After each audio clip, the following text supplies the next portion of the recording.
For what purpose does the gentleman from Florida rise? To place a name in nomination for the position of Speaker of the House. The gentleman is recognized.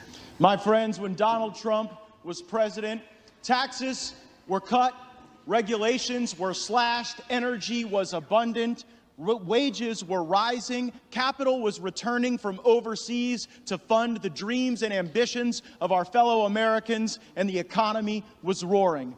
What a contrast to what we have seen from this administration now. And so I rise to nominate Donald Trump for the position of Speaker of the House. And for all of the vitriol... Well, he did it. Florida Representative Matt Gaetz has officially nominated President Trump for Speaker of the House. We're going to take a look at the status of that nomination. We're going to uncover the midnight deals that McCarthy is desperately trying to make. And make sure to stick with me to the very end of this video when I'll reveal how this all may pan out in the next 48 hours. You are not going to want to miss this. Matt Gaetz, who Steve Bannon has called the de facto Speaker of the House based on his masterful leading of the revolt, the ultra-MAGA rebellion against the establishment, he has officially nominated Donald J. Trump for the Speaker position.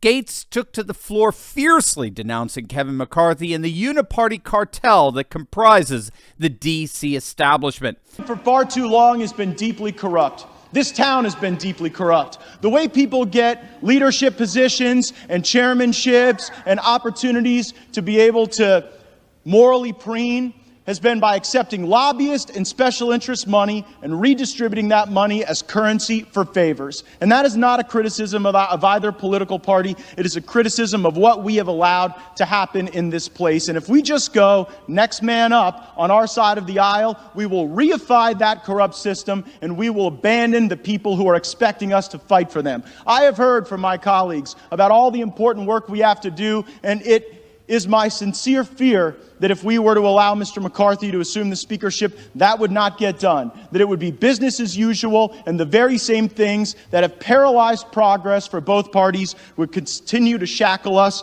to never-ending failure.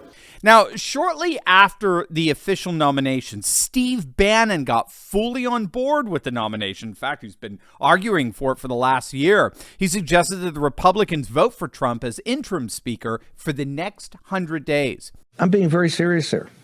I'm being very serious here. You want to break the deadlock? You want to get on with it? You want to get everybody paid? Let's do it for 100 days. Let's say the president comes back and says, hey, I'll do it for 100 days. And we'll set in motion the investigations. We'll begin the negotiation on the debt ceiling. We'll do it all. I'll do 100 days. It may be extended after that. Well, why not? What's your downside? Tell me what the downside is. McCarthy and the established and the ruling class is bringing on this crisis. It's their crisis. I got a solution for him. You want out of the crisis? Let's bring in Trump. And to make things even more interesting, President Trump posted on his Truth Social account a picture of him sitting in the speaker's chair behind bumbling Biden, mocking and ridiculing him. The Gateway Pundit is reporting that reliable sources, as they're calling them, reliable sources are saying that Trump would seriously consider doing it. He would definitely consider serving as Speaker of the House. We'll obviously have to see how things play out today and possibly into the next week on that. Now, in the meantime, reports are coming out that Kevin McCarthy, who's now just suffered his 11th defeat in a row, has been busy making as many concessions and deals as possible throughout the night. What's going on here is that a number of McCarthy supporters are having to leave D.C. today and for the weekend. For example, one representative has to attend his mother's funeral. Another has a physician's appointment. And the way voting works in the House of Representatives is that if the total number of representatives shrinks, then the majority, the threshold needed to win the speakership comparably shrinks. So instead of needing 218, McCarthy would only need 216, for example. But that doesn't help him if the people who are leaving are his supporters, right? McCarthy does need representatives to leave in order to lower the threshold, but not among his supporters. So he's been very busy negotiating primarily with Chip Roy of Texas. If you don't know, Representative Roy is really seizing the moment here as the chief negotiator on behalf of the Freedom Caucus, which is the home of the ultra MAGA representatives. And it looks like they're getting literally everything they want from McCarthy. They're getting key positions on every single oversight committee. They're getting their demands to have only a single member of Congress force a no confidence vote on the speaker, you name it. But the problem, of course, is that the 5 or 6 stalwart members of the Never McCarthy wing of the Republican Party are making it impossible for McCarthy to get to the 218 votes he needs to be speaker. Now, again, keep in mind, the establishment started this, didn't they? Remember, it was the establishment rhino Republicans, these shameless freaks who started it all with their never Trump BS. These are the scumbags who excoriated patriots and conservatives for opposing McCain and Romney, berating us and chastising us for, in effect, voting for Obama if we refused to support the Republican nominee. You remember all that, right? Only to turn around and defiantly declare that Trump was fundamentally unacceptable as a Republican nominee. I mean, these guys are scumbags. They have no soul. They are the establishment. They live and breathe and have their being to govern according to their own values, interests, and concerns at the expense and disdain of the values, interests, and concerns of their constituents. So they started this, and now their never Trump temper tantrums are coming back to haunt them. Never Trump has now turned into Never McCarthy, Never Swamp, Never Establishment. Two can play this game.